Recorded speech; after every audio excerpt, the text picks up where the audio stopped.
Assalamualaikum warahmatullahi wabarakatuh. Selamat datang kembali teman-teman di kanal YouTube yang sederhana ini. Pada video sebelumnya saya sudah membahas tentang 3 aspek penting dalam memahami karya sastra. Salah satu dari 3 aspek penting tersebut adalah teori sastra. Pada video kali ini saya akan membahas tentang salah satu teori sastra, yaitu teori struktural genetik. Nah, mari kita mulai dengan pertanyaan, apa itu teori struktural genetik? Teori struktural genetik adalah teori sastra yang beranggapan bahwa setiap karya sastra memiliki hubungan antara unsur-unsur pendukung karya tersebut, seperti bentuk karya, isi, tema, latar belakang penulis, pengalaman penulis, dan konteks sosial pada karya tersebut. Bagaimana penerapan teori ini dalam menganalisis karya sastra? Nah, mari kita coba menganalisis suatu karya sastra dengan teori struktural genetik ini. Untuk itu saya mengambil salah satu karya puisi terkenal dari seorang sastrawan besar Indonesia, Sapardi Djoko Damono, dengan puisi yang berjudul Hujan Bulan Juni. Tapi sebelum itu, alangkah lebih baik kita ketahui biografi dan latar belakang kehidupan dari Sapardi Djoko Damono. Sapardi Djoko Damono lahir di Solo, Jawa Tengah pada 20 Maret 1940 dan beliau wafat pada tanggal 19 Juli tahun 2020 yang lalu. Beliau menempuh pendidikan sekolah dasar, SMP sampai SMA di Solo. Pada masa itu ia sudah mulai mengirimkan karya tulisnya pada redaksi majalah-majalah. Dan minatnya terhadap kepenulisan mulai berkembang saat ia menempuh perkuliahan di jurusan sastra Inggris di Universitas Gadjah Mada. Setelah itu ia melanjutkan perkuliahan di University of Hawaii, kemudian menempuh program doktor di Fakultas Sastra Universitas Indonesia. Setelah menyelesaikan pendidikan, beliau melanjutkan karir dalam dunia pendidikan sebagai dosen di beberapa universitas-universitas ternama, berlanjut sehingga menjadi dekan, hingga akhirnya diresmikan sebagai guru besar di Universitas Indonesia. Di samping itu, beliau merupakan seorang penulis yang produktif, yang berpengaruh terhadap perkembangan sastra di Indonesia, dengan karya-karyanya yang selalu fenomenal, populer, dan selalu berhasil menjadi inspirasi bagi banyak orang. Beliau juga adalah pendiri Yayasan Lontar dan sempat menjadi redaktur di beberapa majalah-majalah tertentu. Nah, kemudian kita masuk kepada puisinya. Bagaimana bentuk dan isi puisinya, pesan dan apa yang disampaikan dalam puisi tersebut. Hujan bulan Juni. Tak ada yang lebih tabah dari hujan bulan Juni. Dirahasiakannya rintik rindunya kepada pohon berbunga itu. Tak ada yang lebih bijak dari hujan bulan Juni. Dihapusnya jejak-jejak kakinya yang ragu-ragu di jalan itu. Tak ada yang lebih arif dari hujan bulan Juni. Dibiarkannya yang tak terucapkan diserap akar pohon bunga itu. Sapardi Djoko Damono, 1989. Nah, setelah mendengarkan puisi tadi, dapat kita simpulkan bahwa puisi tersebut membawa tema cinta dalam diam atau perasaan yang tak terungkapkan. Secara sederhana, puisi ini bercerita tentang seseorang yang memendam perasaan.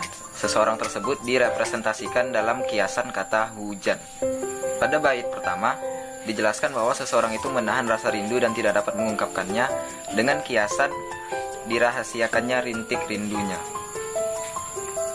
Pada bait kedua, diceritakan pula bahwa seseorang itu sedikit merasa ragu, kemudian menyingkirkan rasa ragunya, yang diungkapkan dengan kiasan dihapuskannya jejak-jejak kakinya yang ragu-ragu.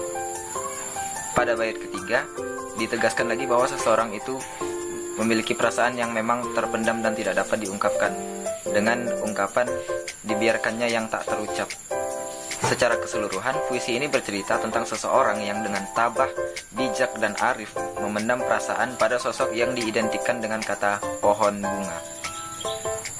Kemudian kita pasti bertanya, kenapa judulnya Hujan Bulan Juni? Setiap sastrawan pasti memiliki ciri khas masing-masing. Seperti Chairil Anwar yang identik dengan kata jalang, atau Seno Gumira Aji Dharma yang identik dengan kata senja. Nah, Sapardi Djoko Damono identik dengan kata hujan, selaras dengan gaya hidupnya yang sederhana dan penuh ketenangan. Alasan sederhana kenapa judulnya Hujan Bulan Juni adalah berasal dari pengalaman masa muda Sapardi saat menjalani perkuliahan di Jogja dan Solo.